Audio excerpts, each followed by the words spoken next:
Ini waktu saya bujangan itu kan sering tempat ngopi di Rogo Jambi. Nggih. Nah, kebetulan tempat ngopi di Rogo Jambi itu orangnya tua, perempuan.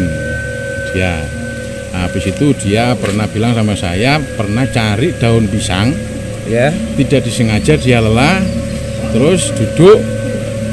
Yang diduduk ini dikiranya batu. Dikiranya batu ya. Batu. Nah, hitam kan warnanya kayak batu. Ternyata batunya bergerak. Mulai dari itulah saya ceritanya pertama dengar. Nah, terus dari dengar orang-orang sini. Kalau itu ternyata ular sungguhan. Ular benar ya.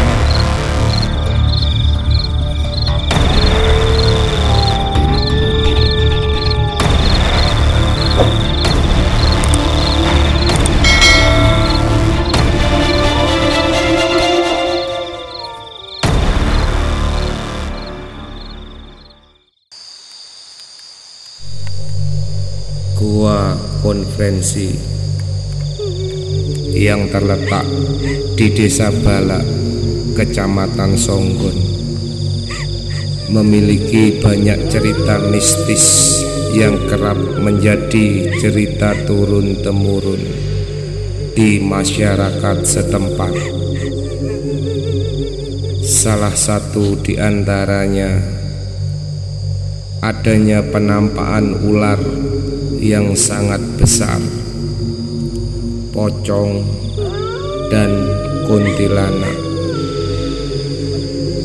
Hal ini disebabkan area gua yang berada di lokasi pemakaman dan jauh dari pemukiman warga. Warga yang melintas sering melihat penampakan yang menakutkan di lokasi ini. Hampir tidak ada warga yang berani ke lokasi ini saat malam hari.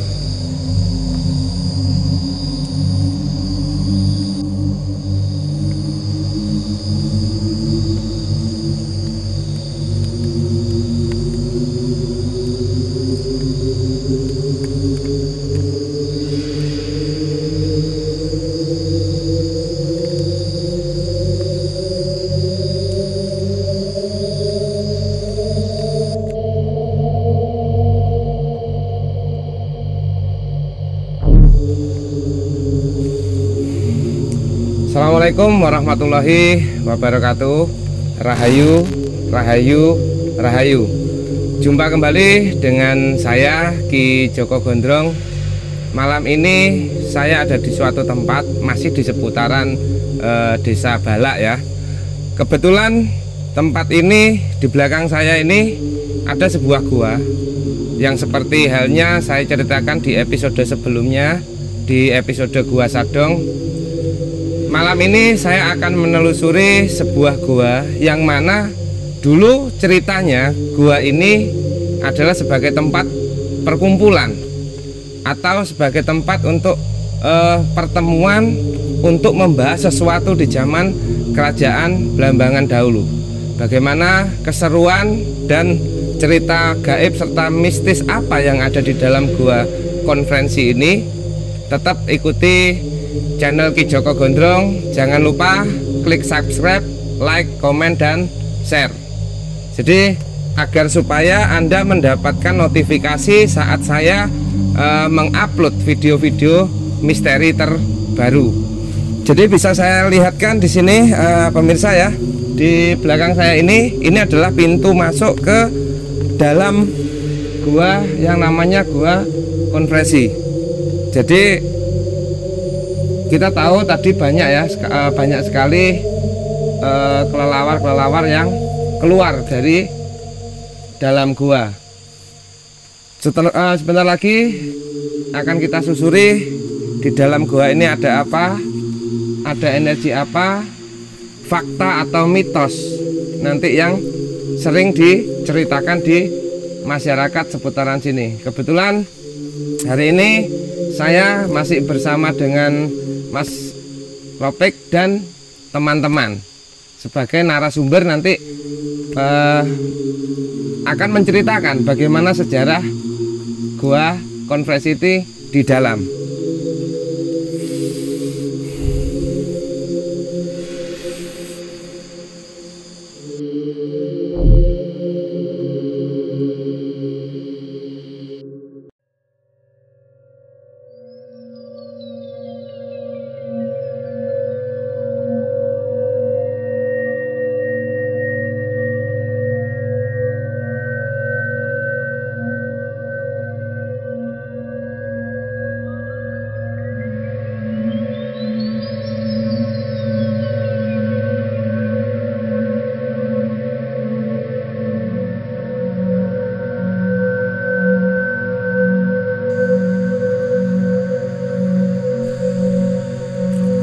Ini adalah pintu masuk menuju ke Gua Kopresi, pemirsa ya. Jadi kita masuk pelan-pelan karena sempit. Nah, jadi seperti ini. Kita bisa lihat di sana itu sinar bulan purnama, bulannya masih. Nah ini, oke. Jadi ini adalah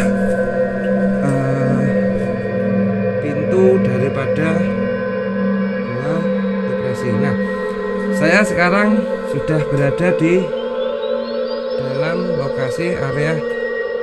Tiba-tiba kamera saya ngeblur, pemirsa, entah ada apa yang di depan sini ya. Oke, ini di depan sini ada sesuatu, pemirsa ya. Ini masih ngeblur. Jadi saya akan coba melihat ke sini.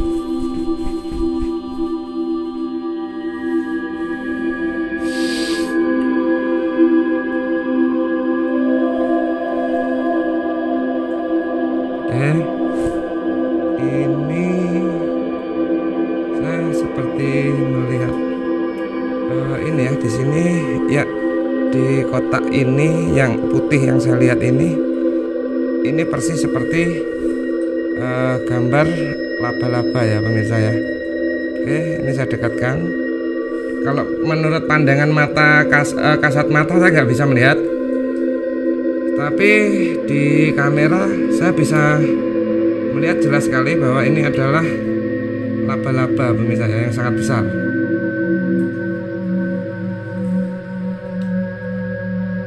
Oke, nanti kita akan coba ngobrol dengan Mas topiknya. Kita akan melihat dulu di sekeliling Gua Kopresi ini.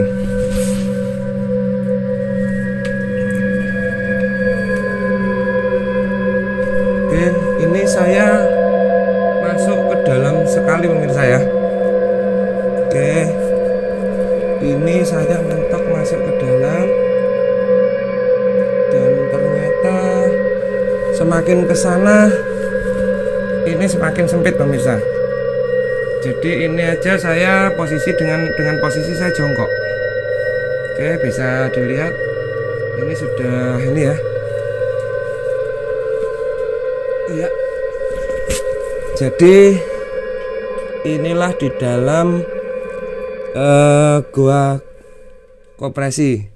Di sini oksigennya sangat sedikit. Jadi kita harus ini ya, pinter-pinter menghemat oksigen. Ya. Nih. Saya kurang tahu maksud dari batu ini apa, nanti makanya saya mencari tahu. Kalau saya melihat batu yang di sini ini kayak yang kemarin kita di Gua Sadong, pemirsa ya. Ini bentuknya menyerupai badan seekor ular, dan bisa saya katakan ini adalah lebih besar daripada yang di Sadong kemarin. Oke, ini kelelawarnya banyak sekali, pemirsa ya. Nanti saya tetap akan melihat situasi di sini dengan kamera infrared. Ada apa sebenarnya dan bagaimana kondisi dari Gua Kopresi ini. Kalau saya mengira ini ya, masih luas di Gua Sadong kemarin. Oke, kita ke arah sini pemirsa.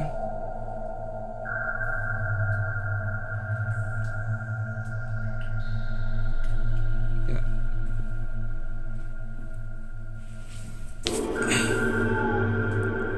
Jadi ini adalah tempat saya masuk tadi. Di sana agak menyempit ya, ininya ruangannya agak menyempit.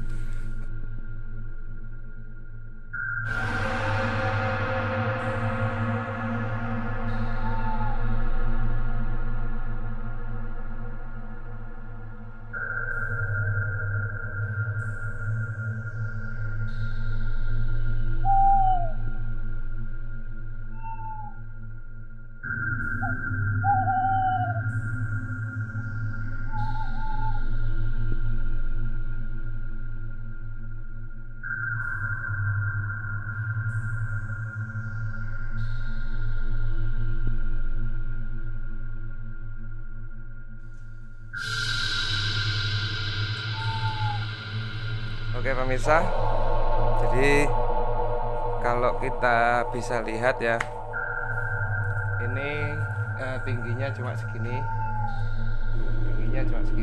dan ini yang saya bilang apa ya, kalau kayak pemirsa bisa memvisualisasikan sendiri dengan ini ya, dengan logikanya bahwa yang ada di sebelah kanan saya ini dengan kondisi yang melengkung seperti ini, seperti yang saya ceritakan tadi, ini sampai belok ke sana ya, ke paling ujung. Nah, ini kalau saya bisa menggambarkan sampai di sini, ini seperti batunya ini seperti bersisik ya. Batunya ini seperti bersisik. Nah, jadi ini seperti bersisik.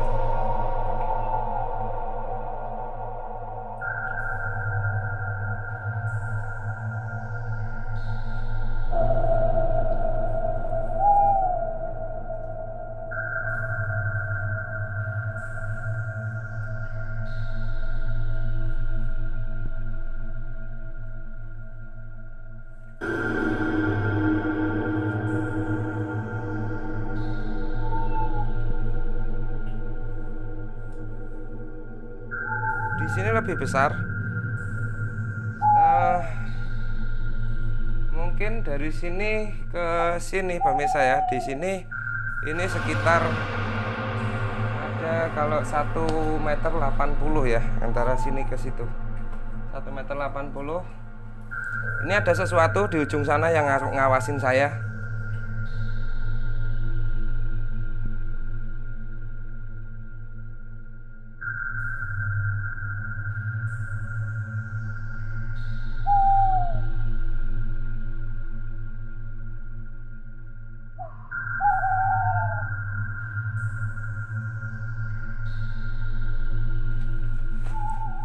Nah, di ujung yang sebelah sini pemirsa, sedangkan yang di sebelah sini ini ke sana, kalau seandainya kamera bisa saya bawa ke dalam sini, mungkin bisa dikatakan ini melingkar ya. Jadi dari sini ini ke sana sampai ujung sana, karena ini sudah teruruk tanah, kita nggak bisa masuk ke dalam sana. Jadi yang dikatakan Gua Konfresi itu lebih lebar daripada Gua Sadong, kenyataannya atau faktanya Gua Konfresi ini luasnya itu lebih sempit daripada Gua Sadong. Karena apa? Mungkin zaman dahulu ya di sini masih bisa luas karena ini tidak ada. Nah, setelah sekarang saya buktikan sendiri, kita sudah nggak bisa ke sana. Jadi mentok hanya di 4 meter di sebelah kanan saya ini sudah kita nggak bisa jalan lagi. Ini saja saya untuk berdiri tegak nggak bisa.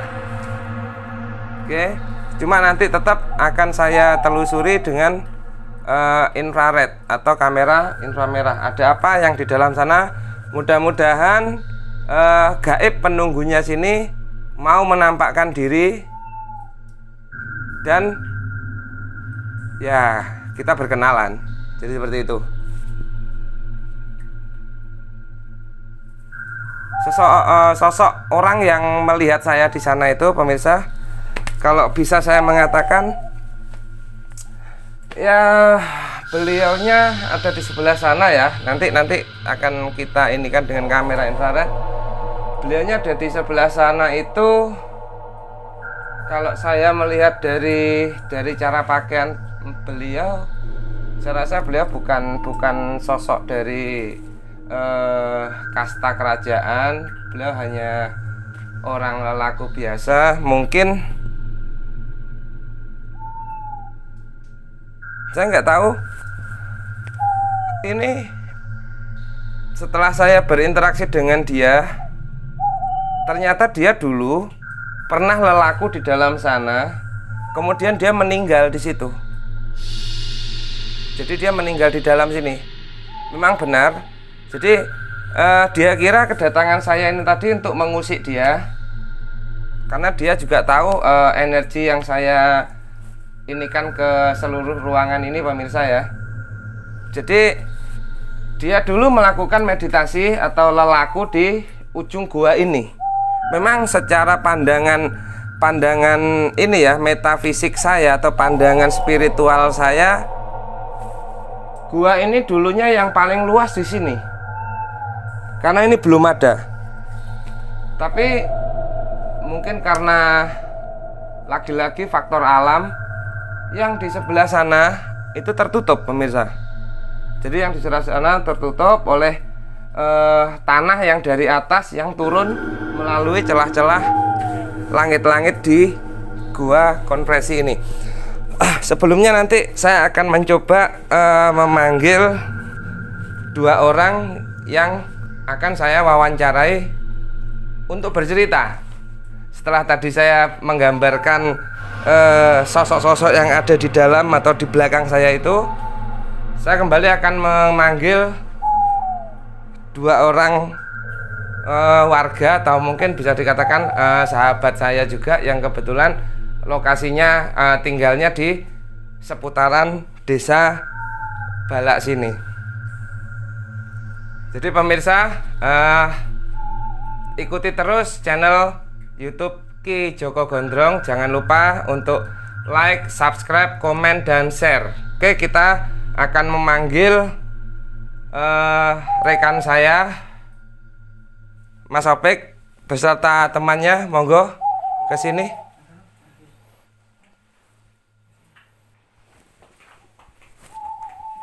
Oke, pemirsa, Rahayu, Waalaikumsalam. Mana temannya yang satunya, Mas?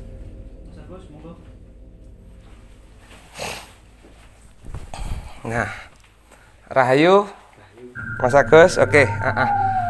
Ini agak ke sini, kita mungkin bisa ngobrol dulu di sini ya. Jadi pemirsa, di sini ada dua orang sosok teman saya, yang mana yang di sini adalah Mas Agus, sedang yang di sini adalah Mas Topik. Mungkin Mas Topik bisa sebelah sini, Nah, biar Mas Agusnya kelihatan. Ya, oke. Saya akan bertanya kepada Mas Topik ya. Sebelum nanti saya bertanya kepada Mas Agus tentunya. Dengar-dengar Mas Agus ini juga pencinta sejarah, Mas Agus ya. Ya gitu ya. Jadi menurut versi masyarakat yang ada di sini, bagaimana sih cerita daripada gua konferensi ini? Monggo, Mas Opik. Sebelumnya kepada pemirsa channel Ki Joko Gondrong, Rahayu. Untuk seputaran masyarakat sini, gua ini dinamakan gua kopresi, tapi sebetulnya adalah gua konferensi. Gua konferensi ini adalah gua yang dipergunakan untuk pertemuan para pejuang-pejuang kita pada zaman dahulu. Di tahun berapa itu?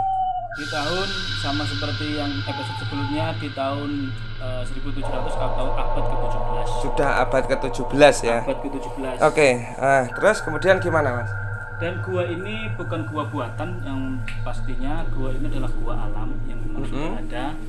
Jadi menurut Bapak Tawang Alun, yang Rempek Jogopati dulunya bertapa di sekitar Gua Sadong. Mas Agus bisa berdiri di sini? Nggak apa-apa. Bertapa di sekitar Gua Sadong yang termasuk ya di Gua Kepresi ini salah satunya kan berdekatan dengan Gua Sadong. Ya. Nah, Rempek Jogopati kenapa memilih di sekitaran Gua Sadong atau di sekitaran Lungun ini, bantaran Sungai Lungun ini? Seperti yang saya katakan kemarin, bahwasanya Lungun berasal dari kata Sanskrit, sebetulnya itu namanya lungur atau benteng atau pertahanan. Jadi Gua Kopresi yang kita bahas saat ini adalah tempat berkumpulnya para bekel pada saat itu, atau demang atau lurah pada saat Rempek Jogopati memimpin perang yang ada di Bayu. Berarti intinya saat itu waktu kalau nggak salah Mas sudah ini ya Mas ya, udah eranya VOC ya. Era VOC. Era VOC ya. Kemudian dari beberapa bekel itu termasuk yang dekat-dekat sini, bekel yang bernama Ki Kuda Gedapan dari Mbareng, terus Ki Lembu Pasangan dari Tembelang, Ki Sumur Gumuling dari Belumbang, Ki Bayang Ngeremi dari sekitaran situ, dan juga ada Ki Sapi Gemarang dari Songgon. Itu berkumpul di sini untuk mengatur siasat. Ketika nanti VOC mau ke Bayu, dia sudah dipersiapkan sungai-sungai di sekitaran gua ini. Termasuk Ki Joko Gondrong sekarang kumpul di sini ya. Termasuk Ki Joko Gondrong. Nah, oke. Mas Agus, menurut jenengan pernah dengar cerita hal mistis apa Mas yang ada di gua ini menurut cerita tutur? Monggo Mas Agus. Kalau menurut Bisa agak kencang sedikit ya suaranya. cerita tutur, Heeh. tempat ini dulunya sempat cerita tutur ayat sini bilangnya tempatnya Mbak Yai Fakih Cemplong. Termasuk di Gua Sadong juga ya. Terus kemudian Beliaunya lewat sini katanya bisa nyampe ke Bali gitu. nah, ini lagi pemirsa ya. Dulu berkembang cerita ya di sekitar masyarakat sini bahwa Mbah Yai Fakih dulu lewat masuk gua ini, kemudian melewati jalannya, kemudian bisa sampai tembus ke Bali. ke Pulau Bali pemirsa. Nah, di sini yang saya katakan faktanya, kita sama-sama melihat kan, faktanya di sini sampai hanya sebatas mungkin 7 meter kita ke dalam sudah kita nggak bisa jalan. Nah, berarti bisa saya analisa di sini bahwa yang dimaksud begitu beliau Kiai Abdullah Fakih itu ke sini, dia bisa sampai Bali, itu bisa terjadi, tapi tanpa dengan wadak. Jadi kita tahu orang-orang zaman dahulu mempunyai satu ajian yang namanya Rogo Sukmo. Bisa saya perjelas lagi, berarti yang menemui saya di sana tadi itu bukan asli penunggu di Gua Konferensi ini. Jadi seperti itu pemirsa. Nanti saya bersama Mas Agus dan juga Mas Opik, kita akan menelusuri lagi dengan infrared. Ada apa saja penampakan ini? Mas Agus nggak keberatan ya? Nggak keberatan. Mas Opik nggak keberatan ya? Siap enggak? Jadi kita akan menelusuri Gua Konferensi ini ke dalam sana, mentoknya di mana. Jadi seperti itu pemirsa. Ikuti terus perjalanan cerita gaib di channel Ki Joko Gondrong. Tetap jangan lupa subscribe, like, komen, dan share di channel Ki Joko Gondrong. Kita lanjutkan dengan penelusuran berikutnya. Kita memakai kamera inframerah. Oke pemirsa, hari ini sekarang saya menggunakan infrared Monggo Mas ke sini. Nih saya ditemani Mas Agus ya. Jadi kita akan melihat apa saja yang ada di gua ini. Gua apa namanya tadi Mas? Gua konferensi ya. Oke, ikuti terus perjalanan saya. Jangan lupa subscribe, like, komen, dan share channel Ki Joko Gondrong.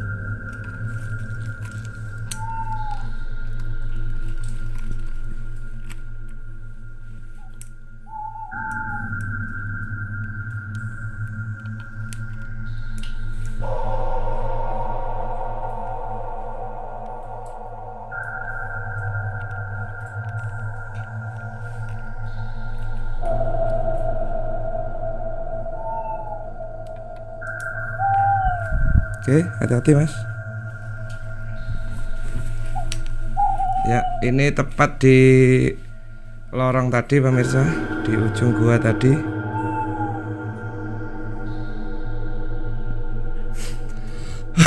Saya merasakan ada sedikit berat di punggung saya pemirsa ya. Mungkin kita bisa melihat di sini. Ya, oke, hati-hati Mas.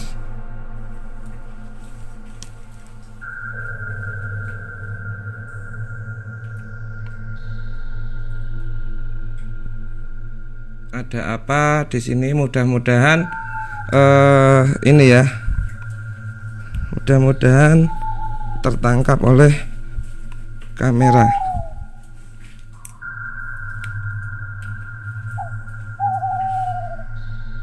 Ini batu yang saya katakan tadi seperti ini ya, sisik ular Mas ya.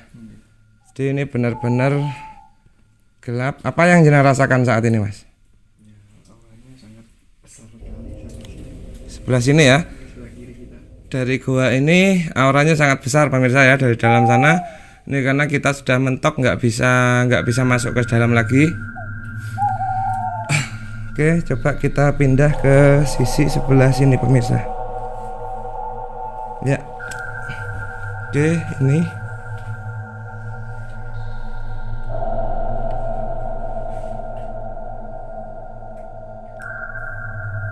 Jadi seperti ini pemirsa ya.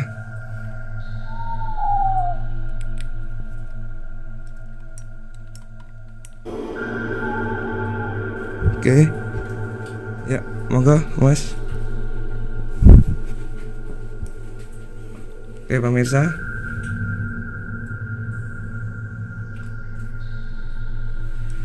ini saya mencoba masuk ke dalam gua ini.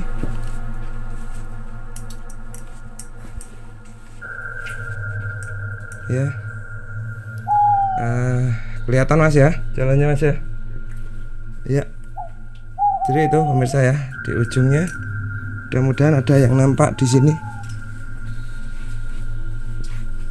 Ya.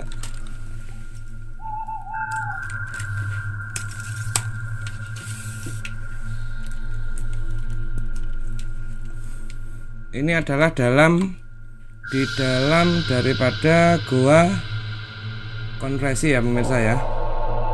Jadi ini udah paling mentok di dalam. Ini kita sudah bisa melihat. Ini yang saya bilang batu tadi, yang seperti ular tadi. Oke, kita akan coba menelusuri sisi sebelah sini.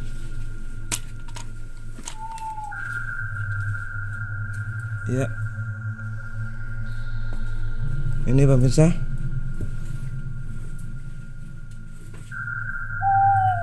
Oke, pemirsa bisa lihat seperti inilah keadaan gua.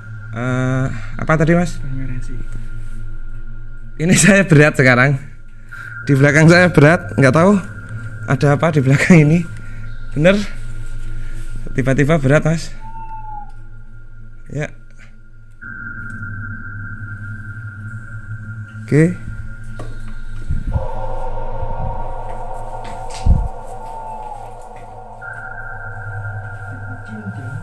Jalannya licin pemirsa ya, bisa kita lihat kondisinya gelap, jalannya licin. Kalau kita nggak hati-hati ini, nah ini yang saya ceritakan seperti batu ular tadi. Nah ini pemirsa. Oke, mudah-mudahan ada penampakan di seputaran tempat ini.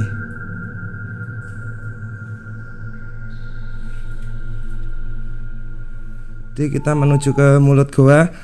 Tidak banyak yang bisa saya eksplor di sini pemirsa, karena seperti yang saya bilang tadi, goanya cukup sempit. Lebih besar ini mas ya, lebih besar gua Sadong ya. Lebih besar gua Sadong. Nah ini bisa kita lihat pemirsa. Ya.